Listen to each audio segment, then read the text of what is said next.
최수현 금감원장은 금융규제를 합리화해 글로벌 스탠더드에 맞게 바꿀 것이라고 밝혔습니다. 외환 보유액이 5개월 연속 사상 최대치를 경신했습니다. 국내 이통가입자 2명 중 1명은 LT 서비스를 이용하는 것으로 나타났습니다. 앞으로 한국도로공사가 운영하는 고속도로와 연계되는 윈자도로를 이용할 때 최종 목적지에서만 통행료를 내면 됩니다. 시청자 여러분 안녕하십니까. 생경제현장의 임동석입니다. 오늘 우리 코스피 지수 미국과 북한발 악재의 영향을 톡톡히 받았습니다. 2000선 아래로 떨어지면서 1980선대까지 한 번에 밀려났습니다. 자, 증권부의 고병기 기자입니다. 안녕하세요.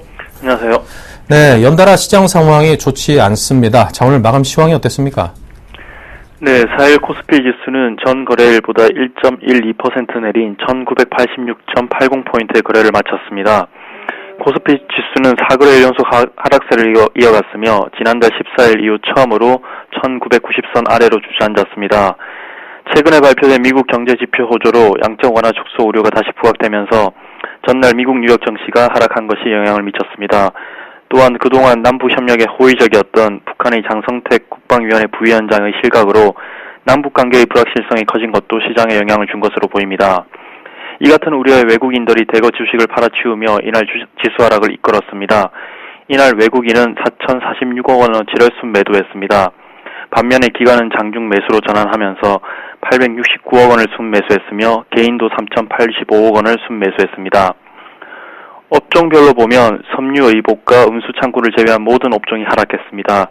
특히나 기계와 전기전자, 운송장비, 금융업, 통신업 등의 하락폭이 컸습니다. 시가총액 상위 종목도 대부분 하락했습니다. 삼성전자가 전날 대비 1.98%나 떨어진 143만 2천 원으로 거래를 마쳤으며 전날 엔저에 대한 우려로 하락했던 현대차 3인방도 약세를 이어갔습니다. 현대차가 전날 대비 2.51%나 하락했으며 현대모비스는 1.32% 떨어졌습니다. 기아차의 경우에는 장 초반 전날 대비 큰 폭으로 오름세를 보였으나 장중의 상승폭을 모두 반납하면서 0.18% 소폭 상승하는 데 그쳤습니다. 최근 무서운 상승세를 보였던 네이버도 전날 대비 1.9% 하락한 67만 3천 원의 거래를 마쳤습니다. 코스닥 지수는 전날보다 1.88포인트 내린 506.28의 거래를 마쳤습니다.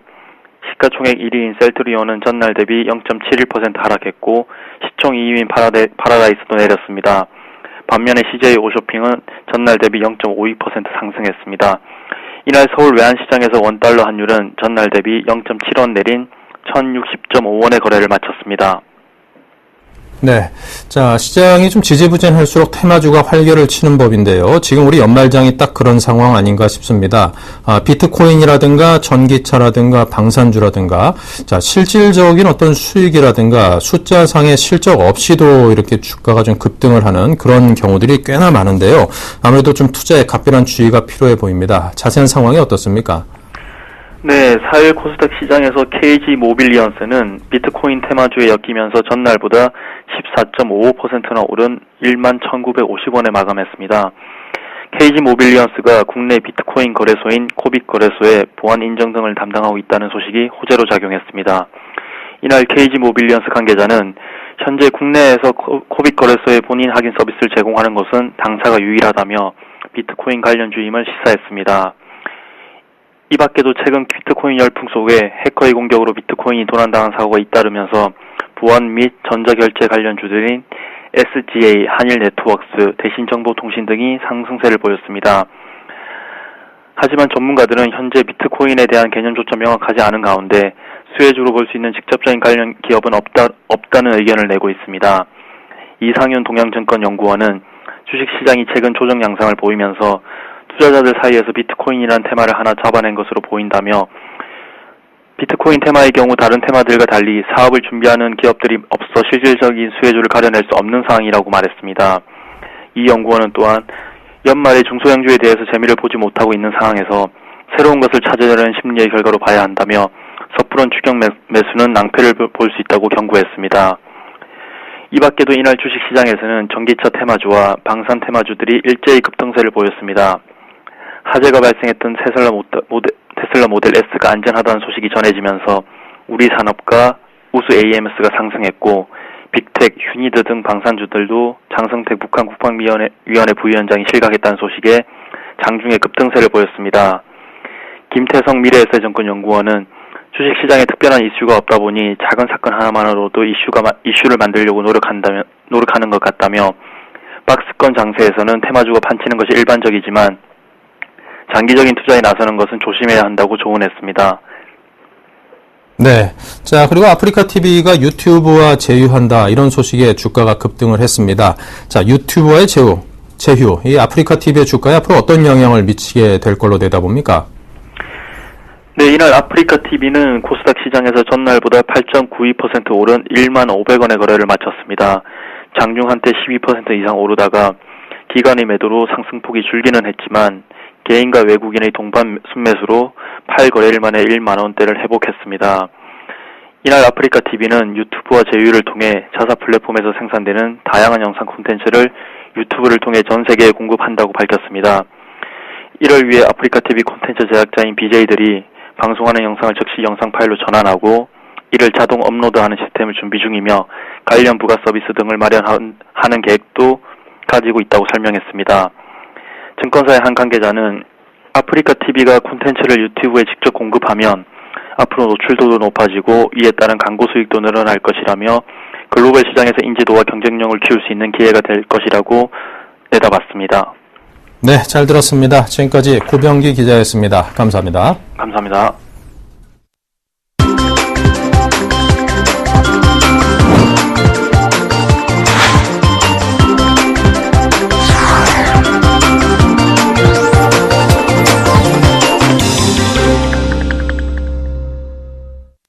네, 오늘의 주요 뉴스를 전해드리겠습니다. 최수영 금융감독원장은 금융규제를 합리화해 글로벌 스탠더드에 맞게 바꿀 것이라고 밝혔습니다. 최 금감원장은 오늘 주한미국 상공회의소 설립 60주년 기념 초청 강연에서 이같이 말했습니다. 최 원장은 금융규제가 글로벌 스탠더드에 부합하도록 지속적으로 노력할 것이라며 외국계 금융회사와 소통도 더욱 강화하겠다고 말했습니다. 그는 규제와 감독 방식도 투명성과 일관성을 제고해 외국 기업이 한국 금융시장을 안정되고 예측 가능한 투자 환경을 갖춘 것으로 체감할 수 있도록 하겠다고 덧붙였습니다. 외환보유액이 5개월 연속 사상 최대치를 경신했습니다. 한국은행에 따르면 11월 말 현재 외화보유액은 3,450억 1천만 달러로 기존 사상 최고치인 10월보다 17억 9천만 달러 늘었습니다. 유가증권이 3,115억 1천만 달러로 전월보다 7억 6천만 달러 늘고 예치금은 10억 9천만 달러 증가했습니다. 한편 10월 말 현재 한국의 외환보유액 규모는 전월과 같은 세계 7위입니다. 국내 이동통신 가입자 2명 중 1명은 LTE 서비스를 이용하는 것으로 나타났습니다. 통신업계에 따르면 11월 말 기준 이동통신 3사의 LTE 가입자는 2,735만 명으로 집계됐습니다. 이는 5,440만 명인 전체 이동전화 가입자의 절반을 웃도는 것입니다. 이 통사 관계자는 매달 70만에서 90만 명씩 증가하는 추세를 고려하면 지난달 50%를 돌파했을 것이라고 말했습니다. 앞으로 한국도로공사가 운영하는 고속도로와 연계되는 민자도로를 이용할 때 최종 목적지에서만 통행료를 내면 됩니다. 국토교통부는 오늘 도로공사 9개 민자고속도로 법인과 통행료 납부 편리 시스템 구축을 위한 양해 각서를 체결했습니다. 내년 시범 운영을 거쳐 2016년부터 단계적으로 서비스를 시작할 계획입니다. 현재 민자고속도로는 별도의 요금 징수 시스템이 있어 하이패스를 달지 않은 차량은 통행료를 내려고 중간 정차해야 하는 등 불편이 컸습니다. 통행료 납부 편리 시스템은 카메라로 차량 번호판을 촬영해 차량 이동 경로를 파악하는 기술을 적용했습니다. 산업은행 등 STX그룹 채권단이 강덕수 STX 회장을 배임 혐의로 고소하기로 했습니다. 채권단 관계자는 STX중공업이 불필요한 프로젝트에 보증을 서는 바람에 채권단이 500억 원가량의 신규 자금을 지원해야 한다며 큰 손실을 입힌 책임을 물을 것이라고 말했습니다. 이 관계자는 주 책임자는 이찬우 전 STX중공업 대표지만 강 회장이 실질적으로 의사결정했는지 여부를 검찰 수사로 밝혀내야 한다며 두 사람에 대해 법적 조치를 취하라고 STX에 요청할 것이라고 덧붙였습니다. 네, 한동안 주춤했던 엔저 현상이 다시 부각되고 있습니다. 국제부 신경립 기자를 연결해 듣겠습니다. 안녕하십니까? 네, 안녕하세요. 네, 요즘 들어서 엔화 가치 움직임이 영 심상치 않습니다. 어제는 6개월 만에 103엔대에 진입을 했던데요. 최근 움직임이 어떻습니까? 네, 어제 도쿄 외환시장에서 엔달러 환율이 장중 달러당 103.37엔을 기록하면서 지난 5월 22일에 기록했던 연중 최고치에 바짝 다가섰습니다. 엔달러 환율이 올랐다는 것은 그만큼 달러화 대비 엔화 가치가 떨어졌다는 얘기인데 올해의 연중 기록은 지난 5월 22일 103.73엔입니다. 유로화 대비로도 이 유로당 139.73엔을 기록하면서 5년 2개월 만에 엔화 가치가 가장 낮은 수준을 기록했습니다. 이 엔화가 하락하면서 원엔 환율도 덩달아 올랐는데요. 어제 오후 3시 현재 원엔 환율은 100엔당 1027원 70전에 거래돼서 5년 만에 처음으로 1020원대에 진입했습니다. 오늘은 외환시장에서 엔달러 환율이 다시 102엔대로 물러나면서 엔화 가치가 다소 반등하는 모습을 보였지만 지난달 21일 이후 계속해서 달러당 100엔대를 넘는 약세를 이어가고 있습니다. 네, 한동안 엔저 현상이 좀 주춤하듯 하더니 다시금 하락세에 가속도가 붙은 상황입니다. 왜 이렇게 되는 걸까요? 예, 일본 경제 여건 회복이 좀 다소 더딘 움직임을 보이면서 이 아베노믹스에 따른 추가 부양 가능성이 다시 높아지고 있기 때문입니다. 일본의 3분기 경기 성장세가 둔화되고 무역 수지가 계속해서 대규모 적자를 기록하면서 엔화가 약세로 돌아선 것인데요. 특히 엔화 가치가 6개월 만에 103엔대로 내려앉은 데는 그 전날 구로다 하루히코 일본은행 총재가 2014년 말까지로 알려졌던 일본은행의 자산 매입 계획에 대해서 어떤 기한이 정해진 것은 아니다라고 언급하면서 2015년 이후까지도 금융 완화를 연장할 수 있다는 가능성을 시사했기 때문으로 풀이됩니다. 여기에 미국의 지표 호전도 엔화 약세를 부추기는 요인입니다. 앞서 2일에 발표된 미국 공급관리자협회 11월 제조업 지수가 2년 7개월 만에 가장 높은 57.3을 기록한 데다가 오는 6일 발표되는 11월 고용지표도 호조를 보일 것으로 예상되면서 이 시장에서는 미국 연방준비제도의 양적 완화 축소 시기가 예상보다는 조금 앞당겨질 수 있다는 관측이 나오는데요. 이 경우에 미국의 장기금리 상승이 엔캐리 트레이드를 부추기면서 엔조에 더욱 가속도를 붙일 것으로 보입니다. 네. 자, 사실 문제는 원엔 환율이 아닌가 싶습니다. 이 엔화 가치가 하락하고 상대적으로 원화 가치가 오른다면 우리 수출업체 입장에선 상당히 곤혹스러운 상황이 지속될 수밖에 없는데요. 자, 이런 현상이 나타나는 이유를 어디서 찾아야 될까요?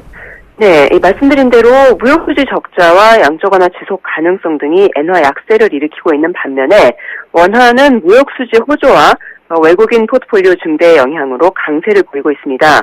우리나라 무역 수지는 2012년 2월 이후 22개월 연속 흑자를 보이고 있고 또 주식시장을 중심으로 외국인 포트폴리오도 늘어나는 추세입니다.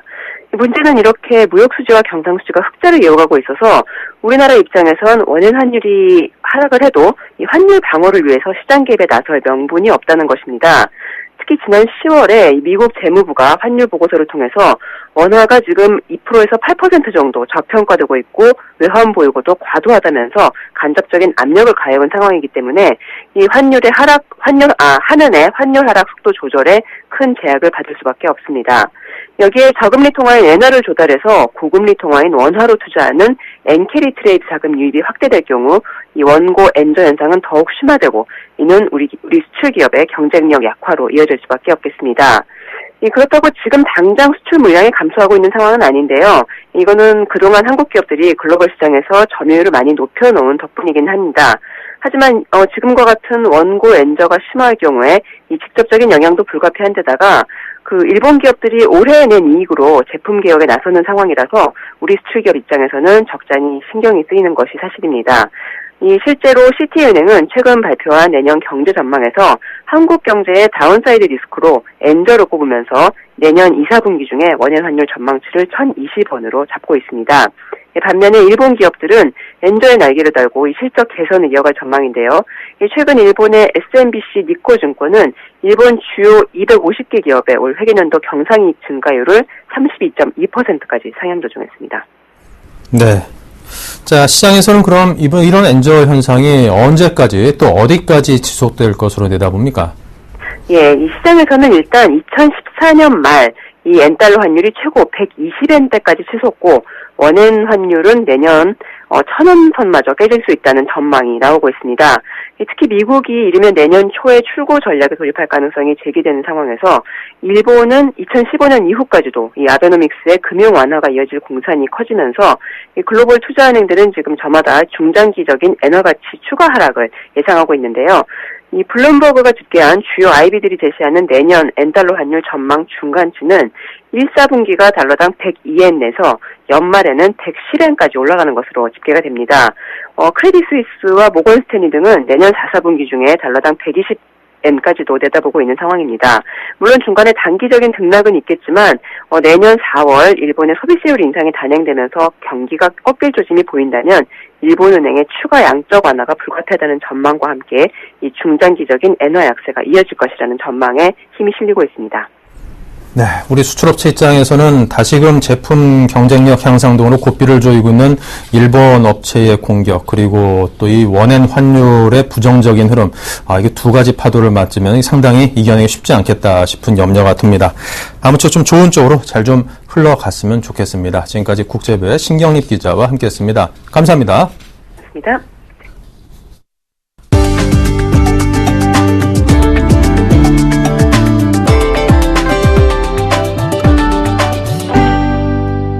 KT 스카이라이프가 인도네시아 위성 방송업체 스카이 LBS TV와 30만 달러 규모의 디지털 솔루션 수출 계약을 체결했습니다.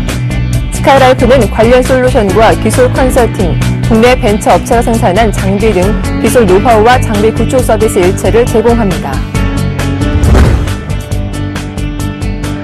보령 메디앙스의 유아 생활용품 브랜드 B&B가 삼성전자의 아기요 전용 세탁기 아가사랑 플러스와 공동 마케팅을 진행합니다. 양사는 임신부 교실과 온라인 커뮤니티에서 임신 육아 정보를 제공하고 온 오프라인 홍보 채널을 공유할 방침입니다.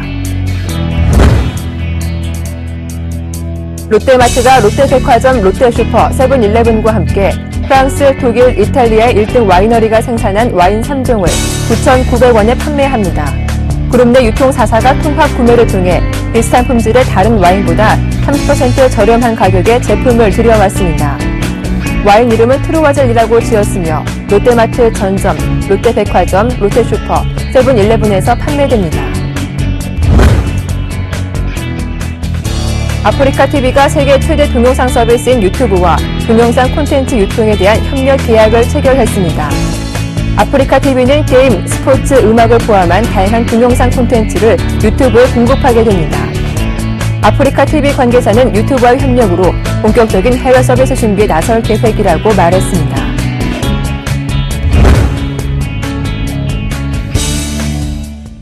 네, 이상으로 센 경제 현장을 마칩니다. 감사합니다.